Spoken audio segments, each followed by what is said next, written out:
Hello বন্ধুরা, আজকে একটা নতুন রেসিপি তোমাদের সাথে শেয়ার করব। কুচো নিমকির রেসিপি।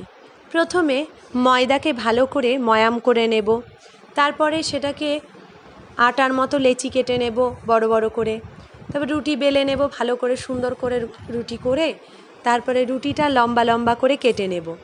কেটে ওটার মধ্যে দু সাইডের কোণাগুলোকে কেটে নেব, তাহলে কোণাগুলো থাকলে ভালো সুন্দর সাইজ আসে না, সেই জন্য আমরা ওই দুটো কোণা কেটে তারপরে নিমকির আকার দেব।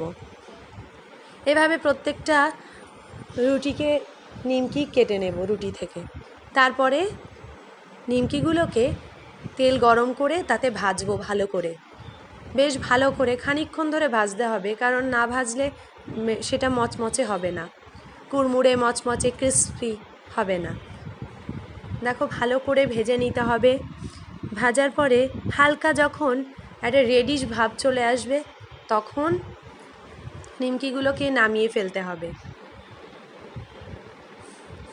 এরকম আরও যদি তোমাদের রেসিপি পছন্দ হয় তাহলে আমি আরও কিছু নতুন ভিডিও নিয়ে আসব। আমার ভিডিওটি ভালো লাগলে অবশ্যই লাইক, কমেন্ট, শেয়ার এবং সাবস্ক্রাইব করো। দেখো কি সুন্দর নিমকি হয়েছে।